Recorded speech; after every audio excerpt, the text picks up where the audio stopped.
زرمبش.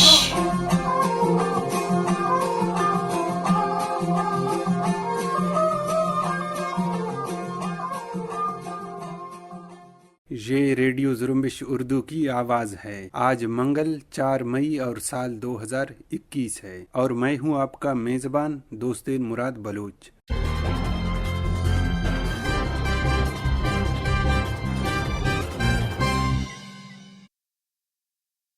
کولو، مشکے اور ڈیرہ مراد جمالی میں قابض پاکستانی فورسز پر حملے ہوئے ہیں، جن کی ذمہ داری بلوچ مسلح تنظیموں نے قبول کی۔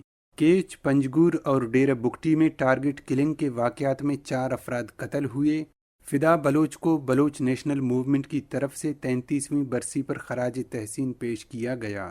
خیبر پختونخوا میں بنوں سے دفن 2 تشدد زدہ لاشیں برآمد ہوئی ہیں۔ بھارتی ریاست مغربی بنگال میں ممتا بینرجی کی پارٹی بھاری اکثریت سے کامیاب ہوئی ہے۔ یہ تھیں چند اہم خبروں کی سرخیاں۔ آئیے نیوز بلیٹن میں شامل بلوچستان سے متعلق خبریں سارن بلوچ سے سنتے ہیں۔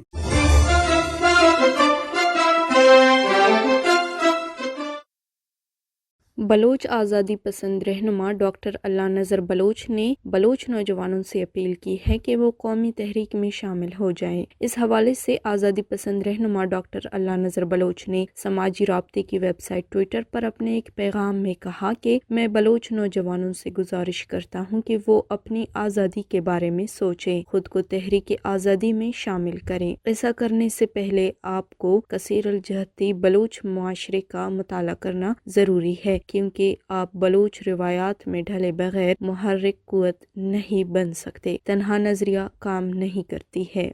وادی مشکے کے مرکزی شہر گجر کے کالج میں قائم قابض پاکستانی آرمی کی کیمپ پر راکٹوں اور بھاری ہتھیاروں سے حملہ کیا گیا ہے، جبکہ وادی مشکے کے علاقے النگی میں قائم آرمی چوکی پر بھی حملے کی اطلاع ملی ہے۔ دوسری طرف BLF کے ترجمان میجر گہرام بلوچ نے دونوں حملوں کی ذمہ داری قبول کرتے ہوئے کہا ہے کہ مشکے گجر میں قابض پاکستانی فوج کے ہیڈ کوارٹرز کے ساتھ فورسز کے لیے نئے زیر تعمیر رہائشی کوارٹرز کو 82 کے 2 گولوں اور بھاری ہتھیاروں سے نشانہ بنایا۔ اسی طرح وادی مشکے کے علاقے النگی میں قائم آرمی چوکی کو سرمچاروں نے راکٹوں اور بھاری ہتھیاروں سے نشانہ بنایا۔ گہرام بلوچ کے مطابق ان حملوں میں قابض پاکستانی فورسز کو جانی اور مالی نقصان کا سامنا کرنا پڑا۔ ڈیرہ مراد جمالی میں نامعلوم افراد نے قابض ریاست پاکستان کے خفیہ اداروں کی ایک گاڑی پر دستی بم سے حملہ کیا ہے۔ اطلاعات کے مطابق نامعلوم افراد نے ڈیرہ مراد جمالی میں مزدور چوک کے مقام پر کھڑی گاڑی پر دستی بم پھینکا اور فرار ہو گئے۔ دوسری طرف بلوچ ریپبلکن گارڈز کے ترجمان دوستن بلوچ نے ڈیرہ مراد جمالی میں ہونے والے دستی بم حملے کی ذمہ داری قبول کی ہے اور کہا ہے کہ بلوچ ریپبلکن گارڈز کے سرمچاروں نے ڈیرہ مراد جمالی شہر میں مزدور چوک پر پاکستانی خفیہ اداروں کی گاڑی کو دستی بم سے نشانہ بنایا، جس کے نتیجے میں ایک اہلکار ہلاک اور 2 زخمی ہوئے۔ اسی طرح یونائٹڈ بلوچ آرمی کے ترجمان مزار بلوچ نے FWO کے اہلکاروں پر حملے کی ذمہ داری قبول کرتے ہوئے کہا ہے کہ کوہلو اور رکنی کے درمیانی علاقے میں قابض ریاست پاکستان کی تعمیراتی کمپنی FWO کے اہلکاروں کو بارودی سرنگ سے ہمارے سرمچاروں نے اس وقت نشانہ بنایا جب کمپنی کے اہلکار اس علاقے میں سڑک کی تعمیر میں مصروف تھے۔ مزار بلوچ کے مطابق بارودی سرنگ کی زد میں آنے والے اہلکار شدید زخمی جبکہ مشینری کو بھی نقصان پہنچا۔ بلوچ نیشنل موومنٹ کے مرکزی ترجمان نے شہید فدا بلوچ کی 33ویں برسی کے موقع پر انہیں خراج عقیدت پیش کرتے ہوئے کہا ہے کہ شہید فدا بلوچ کا فکر اور نظریہ زندہ ہے۔ حالانکہ بلوچ قومی کاز کے منحرفین نے شہید فدا بلوچ کو قتل کر کے یہ سمجھ لیا کہ انہیں ان کے سامنے کوئی رکاوٹ باقی نہیں رہے گا، لیکن تاریخ نے انہیں غلط ثابت کر دیا اور شہید فدا احمد بلوچ کا فکر سرخرو ہے، جبکہ منحرفین کا تاریخ میں نام و نشان مٹ رہا ہے، انہیں روسیائی کی علامت کے طور پر یاد رکھا جائے گا۔ BNM ترجمان نے کہا کہ شہید فدا احمد بلوچ انتہائی زیرک اور دور اندیش رہنما تھے۔ وہ اپنے وقت کا سیاسی تجزیہ کر کے مستقبل کا ادراک رکھتے تھے۔ بلوچ سماج، قوم اور خطے کے لیے ان کے تجزیے بعد میں صحیح ثابت ہوئے۔ انہوں نے بلوچ سیاسی ساخت کی حیت میں بنیادی تبدیلی لانے کے لیے انقلابی اقدامات اٹھائے۔ اس سے مستقبل قریب میں جدوجہد کو مناسب سمت فراہم کرنے میں مدد حاصل ہوئی۔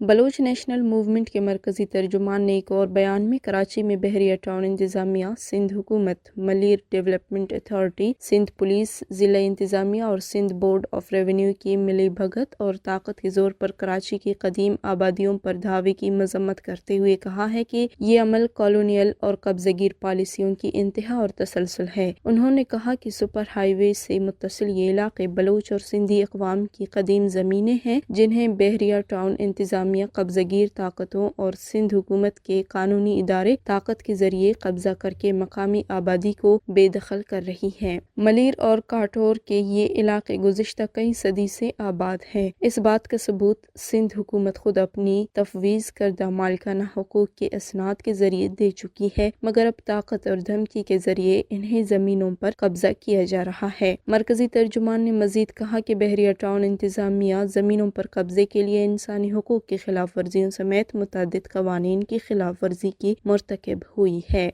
پنجگور میں کوہنے تربت روڈ چتکان میں نامعلوم مسلح افراد نے 2 افراد کو فائرنگ کر کے قتل کر دیا ہے، جن کی شناخت خان جان ولد شیر محمد اور علی ولد امیر بخش کے نام سے ہوئی ہے، جو جائم پروم کے رہنے والے ہیں۔ مقتول خان جان انقلابی شاعر فضل شیر کے بڑے بھائی ہیں۔ خان جان سال 2017 سے لے کر رواں برس تک پاکستانی فوج کے ہاتھوں گرفتاری کے بعد جبری لاپتہ بھی رہے تھے۔ اطلاعات کے مطابق مسلح افراد ایک گاڑی میں سوار تھے جن کی تاحال شناخت نہیں ہو سکی ہے۔ مقتولوں کو اس وقت نشانہ بنایا گیا جب وہ اپنے ایرانی ساختہ زمباد گاڑی میں سوار تھے۔ اسی طرح بلیدہ میں بھی فائرنگ کے ایک واقعے میں اسماعیل ولد ابراہیم نامی شخص کی ہلاکت ہوئی ہے۔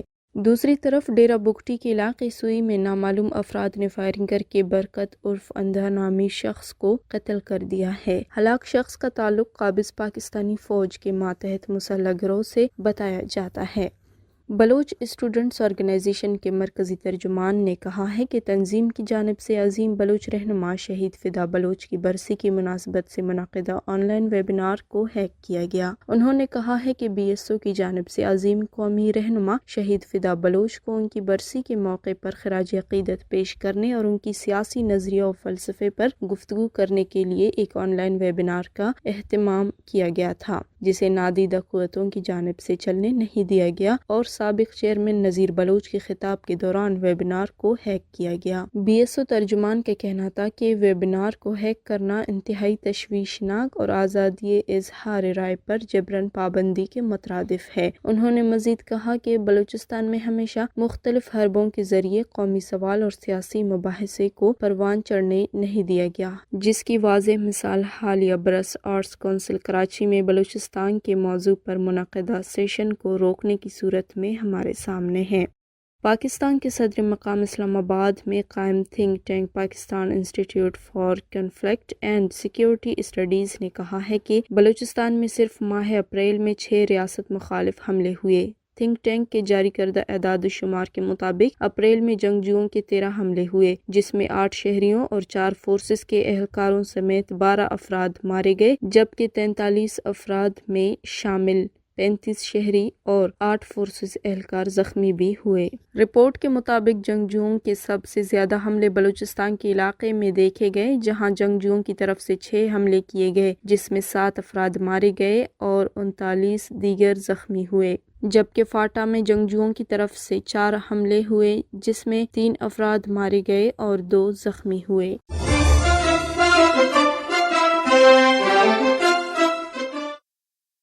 یہ تھیں سارن بلوچ۔ اب علاقائی اور عالمی خبریں پیش کریں گے خلیل بلوچ۔